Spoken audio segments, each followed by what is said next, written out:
Guidelines, some what? All right, so we're going to be identifying, clarifying, and writing up our mission shortly. Some guidelines before we do that, though. Number one, everyone has a mission. Say it with me. Everyone has a mission. One more time. Everyone has a mission. Everyone has a mission. You're not here to take up space.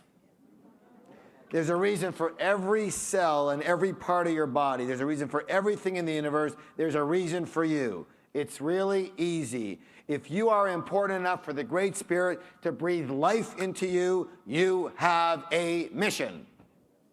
That's it. Number two, your mission cannot be fulfilled in this lifetime. Say it. My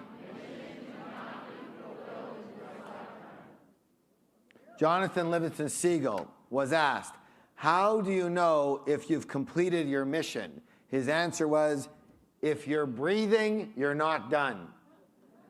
Your mission cannot be completed in this lifetime. Number three, your mission should encompass both business and personal life. Say it with a my. Ready? My mission should encompass both business and personal life. Your mission is your thread that runs through everything. It's the roots you build your life on. If your mission is to empower, it's not just in seminars you empower people, all right? You empower people in your business and your family and your friends and your employees. Understand? That's who you are. If your mission is to add beauty to the world, you can't have a home that looks like a pigsty. That's not your mission. You understand? Yes or no? It's something that runs throughout. It's a general piece that runs. You may have some specific ways that you can express that mission, but in general, you know. Your mission is not your job or your business. Say with the my. My mission is not my job or business. Your mission is bigger than your job or your business. It's bigger. What's the word? Bigger. Your job or your business is part of your mission. Not the other way around, okay? Your mission is not your role. Say with the my. My mission is not my role. It's bigger than your role. Your mission is not being a mother or a wife or a father or a friend. That's not your mission. Those are roles. What are they? Roles. Your role may be part of your mission. So, for example, rather than saying, my mission is to be a good wife or a good mother, it may be to support or to encourage or to guide. Yes? Yes. You understand, yes? Yes.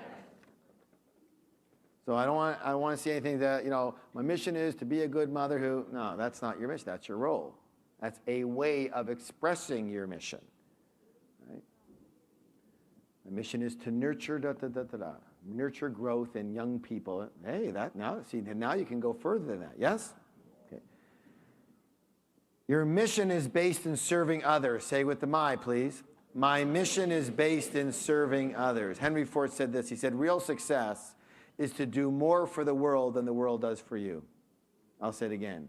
Real success is to do more for the world than the world does for you. Your mission is based in action. Say with the my, please. My mission is based in action. One more time. My mission is based in action. So remember the definition. Sent to perform a task. Sent to perform. What is it? Perform. That's a doingness, isn't it? It's an action. It's a doingness. You're here to do, not just to be and have. Let me ask you a question. Raise your hand if you ever heard the advice that you're not a human, that you're a human being, not a human doing. Raise your hand if you've heard that advice. Let me just say this right now. I understand where that advice is coming from, but don't take it literally. Don't take it literally or you'll turn into a slovenly pig doing nothing with your life. If you're just here to be, that's not about you. Frame it any other way you want. It's about you. I'm just going to be. Great. What are you doing for anybody else? It doesn't say what, maybe someone, Maybe someone who's totally enlightened just bees and sits there and meditates, and other people come into their energy if they're that enlightened, and that energy is transferred onto those people, and they walk out enlightened too. That's a doingness, even though you're not doing. You understand what I'm saying? So you understand where I'm coming from, right? The intention of that philosophy that you're a human being, not a human doing, is to have the intention for you to have balance. What's the word? Balance in your life. For the people who are overdoers of everything and don't even have time to do their mission. That's where it comes from, but don't take it literally. It's about, your mission is a doing. Say it. My mission is a doing. It's a doingness. What are you here to do? Now, again, poor people always think either or. Rich and successful people think both. So you're a human being and you're a human who's doing. Yes? There you go. Can you buy that? All right. Give somebody a high five. Say, I can buy that. Okay. Shh. Your mission does not have to be huge. Say it. My mission does not have to be huge. Of course, you want to help as many people as possible, but it doesn't have to be helping millions. It doesn't have to be earth-shattering. That could be too daunting for a lot of people, right? That could be part of your vision there. You assist who you can, and you assist as many as you can. That's it, yes? Raise your hand if you saw the movie Simon Birch. Simon Birch. If you haven't seen that movie, I want you to go rent it this week, yes? We see Simon Birch. You know, I'm not going to give the movie away because a lot of you hadn't seen it, but he's a 12-year-old. He always said, he kept on saying that he knew he had a destiny. And his whole destiny ended up being, saving one life, and that was it, all right? But the entire program, the whole show is about him constantly saying, I know I'm here for something. I know I'm here for something. And that something came about, and that was the end, all right? So, your mission should excite you and ignite your passion for or against something. So your mission should excite you. Say, my mission should excite me. Let me hear you. Excite you. Very good. There's a misconception, as I said earlier, that it has to be full of suffering. It's just the opposite. Your mission should give you the greatest sense of fulfillment and joy, or else why bother? Understand? It's all of it. It's learning and growing. It's enjoying, and it's adding value. What's with this, either or crap here? I can add value, I can learn and grow, and I can enjoy it. Hey, nice life. Yes? Yes. This stuff about, I add value and you got to suffer and all that. If you want to buy that, buy it. Not for me. If you think you're more pious for suffering, it's probably for you. You get some more brownie points when you go up there, right? Is that it? Someone tell you that? Your mission has nothing. Listen, I'm going to say this. A lot of people here have a very strong religious background and power to you. I think religion is a wonderful thing for people. It gives them lots of support. It gives them people to support with about being in touch with the higher power. Does that make sense? And I buy that 100%. But any time the belief system doesn't work for you in a way that's empowering, I would question it. That's all. And reframe it in a way that does work, that is empowering. Your mission has nothing to do with money. Say it. My mission has nothing to do with money. Say it again. My mission has nothing to do with money. This part of it, your mission part, has nothing to do with money. Later on, we'll be bringing it in. All right? No problem with your vision, but not your mission. It will translate into money. See, the seed eventually turns into fruit, but money's not the base. So just forget it for now, and rest assured we'll bring it in later. Your mission is something you can control from your end. Say it. My mission is something I can control from my end. Your mission cannot be to make people happy. You cannot make people anything. Especially if you try to make people happy, you know what kind of life you're going to lead. You understand? So you have to be able to control it from your end. So you can help people, but you can't make people. Your mission may be to entertain or to add humor or to support people, but it's not to make them happy. They can become happy because of what you help them do, But you can't make them anything, yes? So make sure you frame it that way. Coaches, really be listening here. This is important. You may already be living your mission at some level. Say it. I may already be living my mission at some level. There's a good chance you are, because you get directed in certain ways. The key is to recognize it. What's the word? And practice coming from your mission in your day-to-day life so you can live more fully and enjoy it. It's one thing to go to work and do your work and go, oh my God, another day. Oh, Jesus, I hate this thing. It's another thing to come from a place of your mission and say, why do I do this? Because this is what I do. This is what I'm here for. This is what I'm good at. This is my talent. This is what I'm here to express. Now you go to the work with a whole different attitude, yes or no? So you can do the same work, but you come from your mission. It's a whole different base of being, yes? Your mission is Spirit's work. Say it. My mission is Spirit's work. Thank you. Good work. Your mission is always positive. It's always about spreading light in your own special way. It's never about spreading darkness or negativity. It's life affirming. So please don't concoct that you're hurting people or creatures or the planet is okay in the name of spirit, because it's not. You made it up. Your mind made it up. By the way, again, only the fear-based human mind could make up that kind of story, that it's okay to hurt in the name of some righteousness. And when people do that, those who act on those thoughts, we have a name for them. They're called terrorists, who make up some story that it's okay to hurt people, hurt creatures, hurt the planet in the name of something bigger. You're called terrorists. You choose your mission. Say it. I choose my mission. Say it again, please. I choose my mission. Tell somebody else, please. I choose my mission. Thank you. I choose my mission. So, in my experience, your mission doesn't usually come in the form of a burning bush.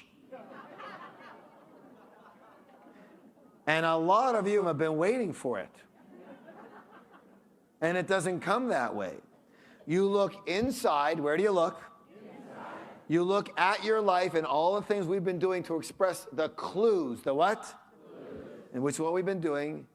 But in the end, after you've got all that down, you will have to make a choice. You have to choose what you believe is your true mission to at least try on and live into and see how that resonates with your energy in the real world. In the end, it's going to be a choice. Does that make any sense? Yes. So rest assured, you're saying, well, it's supposed to come from guidance. Look, the guidance ain't coming from anywhere there. It's coming through here. You understand? Yes. That's where your guidance comes from.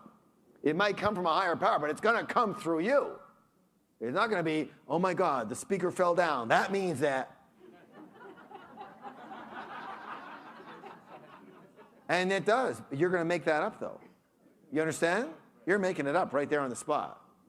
Concoct whatever you want into it. But you will have to choose. So isn't that freeing that you get to choose your own mission? Based on all the clues that you've got. You get to put them together and say, I think this is my mission. I'm choosing this to be my mission. I want this to be my mission. Is that okay? Yeah. It's the only way you can do it. You have no other way of doing it. You have to choose it. You're going to choose your mission. There's not going to be any check marks in the sky, but there will be a definite feeling in your heart and your spirit. And you'll get a great sense of satisfaction and meaning and fulfillment and joy from it. And just reading it, you'll go, yeah, that feels good. That's your clue. That's your check mark. That's your burning bush right here. Got it? Not out there somewhere. All right. You find your mission in your heart. Say it with me. I find my mission in your heart. One of our students, Mariana, she had a beautiful saying, and it said this: you cannot figure out your mission logically from your head because it stems from your soul. It is a spiritual contract, not a practical one. Your mission is in your bones, programmed in your heart, not in your head. Let me read it again. You cannot figure out your mission from your head because it stems from your soul. It is a spiritual contract, not a practical one. Your mission is in your bones, programmed in your heart, not in your head. All right. So the question comes up, what if you're not there yet? What if you're not perfect in your area? Can you still help? Sure you can. When I was, again, 2020, hindsight's what? 2020. When I was young, I got a set of golf clubs for my 13th birthday. And I lived about, I don't know, maybe 300 yards from a driving range and a golf course when I was younger. And I got this set of golf clubs, and I self-taught. I got self-taught on how to play golf. There wasn't even any videos then. We still had 8 tracks, you know. And I did it through books, you know, the Jack Nicklaus book and that book, and watching, and just, you know, how people did it then. And I never had any lessons, but I was self-taught, and I was pretty good. Raise your hand if you golf at all. So I was 14, and I was shooting 82, 83. Not bad, right? And I wish I could do anything close to that today. That's the problem. I wish I never had that. Then I don't feel so bad every time I shoot. So, but what I noticed was that, you know, I played with people all the time because I was always a single, right? I played with myself. And people would come, and you play with 2 or 3 other people.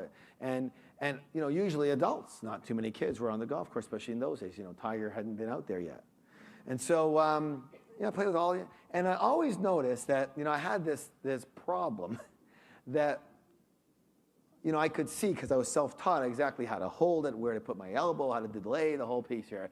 And it was working for me. And I had a really beautiful swing. Everybody saw me, oh my God, look at this kid's swing. It's unbelievable. And I could drive a ball 230, 240. I could putt like gold. I mean, it was strong. And I just learned the technique, the strategies for doing it. And so, you know, I knew how to do those things. And it was always like, whenever I played with somebody, for the first couple of holes, you know, first 3, 4 holes, I wouldn't say anything, you know, but it would be driving me crazy that I could actually see somebody doing something drastically, quote unquote, wrong.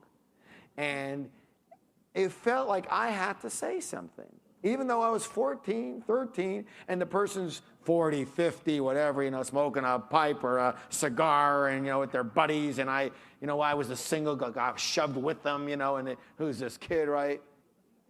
And the person would be standing there, and every shot would be a hook right into the woods, hook right into the woods.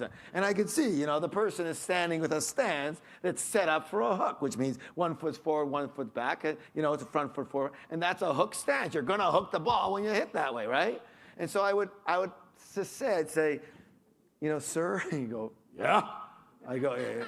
You know, if you don't mind me saying so, what is it? You know, after he's broken his 3rd club, you know, type of thing. I'd say, you know, the reason that your ball's going in the woods every single shot is because you're standing with your left foot in front of your right. And if you just straighten those out and tried it, maybe it would go a little straighter. And that's kind of what I do, and it works pretty good. And he'd go, hey, kid, you know, here's a couple bucks. Hey, help me out. You know what I'm saying? So I was this kind of person that always, if I saw something, I would share it. But, you know, and when I was very young, I never thought that would translate into a business or into I never thought I'd be a teacher or a trainer, never.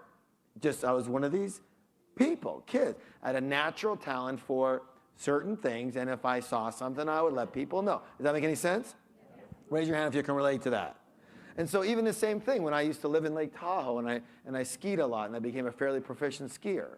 And I wasn't the best skier, but I certainly knew how to ski, and I knew the strategies. And so it would, you know, it wouldn't bother many other people to see people kind of crashing down the hill or struggling down the hill. A lot of people go by, oh, look at that idiot. Right? But me, it bothered me. It bothered me, right? So it would be like I'd see somebody, you know, going down the hill and, you know, like this, and, you know, they're falling all over the place. And I would, you know, be zipping down, and I would see that person, and I would stop. I don't know who they are. And I'd stop, you know, make it a little tired, and I see a person coming down and, you know, barely in balance. And I'd be the kind of person that would say, hey, how's it going? And they go, oh, I'm hanging in there, right? And I go, you know, would you would you like a little tip that could maybe help you? And they go, yeah, sure, anything. Raise your hand if you ski at all. Yeah. I say, your hands have got to be down the hill, forward. Good tip, yes? Because if your hands aren't forward, you're dead. As soon as you're hanging back, it's over, right? That's what gets you on the front of your boots, right? In the front of your skis. It's a little secret that good skiers know, hands forward. And I'd say, get your hands forward, both, because they're like this, right? Trying to get away from the hill, which releases their edges, and where you got to move into it going out, right? It's the opposite. I say, just get your hand, and I would take my time, and I would ski down with them, yell behind them, hands forward, throw your hands forward, keep your hands forward. And I didn't even know them. They didn't know me, nothing. I was just one of these type of people. So now, again, 2020, right? Now I look at myself, I say, well, obvious. I used to like to help everybody, empower them. If I knew something, I would share it. But ask me then if I was going to be a teacher, trainer. What are you, crazy? Why would I do that? I don't have nothing to do with it. I'm going to be a builder. I'm going to be this. I'm going to be a lawyer, right? Yes? So you got to look back at those type of things there. So if you're not there yet, though, if you're not like really excellent, can you still help people who are still coming up the road? Yes or no? See, I shot an 82, 83. I couldn't help people who were shooting 72, 73 at all. They could help me, but I couldn't help them. But I could certainly help golfers who were shooting 90, 100, 120, 130, right? Same thing, if you've lost 50 pounds and you have 20 more to go, and you find a person who needs to lose 100 pounds, can you help them? Of course you can help them. In fact, you can help them in a way that probably a skinny person couldn't help them. They're looking at them, look, they're naturally built like that. That's why. But you say, no, I used to weigh 280 pounds too. Really? And I can show you how to do that now. Yes?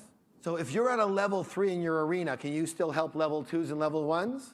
Absolutely. And the key is, listen to this, by helping level 2s and level 1s, you move up to a level 5, 6, 7, 8, 9, 10.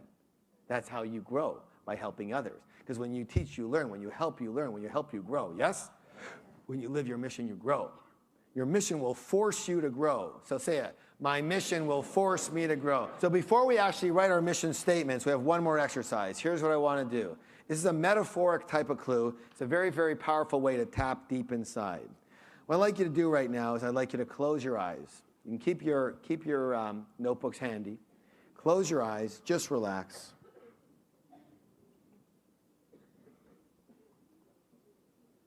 Take a nice deep breath. And let it out.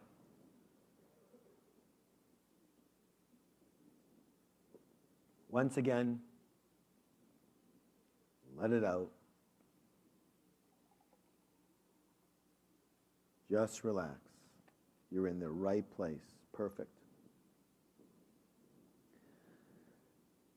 And get yourself into a peaceful place in yourself, centered and peaceful. And I want you to go back right now in time to when you were a teenager. And picture yourself and feel what you felt like then. So picture yourself as a teenager and feel what you felt like as a teenager. And now I want you to go back to when you were a child, around 5 or 6 years old. And picture yourself and feel what you felt like then. And now go back to when you were a little baby. And picture yourself and feel what you felt like then. And now, back to when you were in the womb. And feel what you felt like then. And now, before the womb, a spirit floating in the darkness. And you hear a voice, and you know exactly who it is. It is the voice of the universal force, the Great Spirit, the voice of God. And the voice tells you it's your time to come to earth. The voice tells you your mission. It tells you exactly what you are being sent here to do, how you can help. What does the voice say? Open your eyes. Do not think. Do not edit. Put your pen in the opposite hand than you normally write with and write the answer to that question. The voice tells you exactly what you're being sent here to do, how you can help, what does it say from that place. Write it with your opposite hand in silence. Keep writing no matter what. Don't edit. Don't think. The voice just gave it to you. Boom.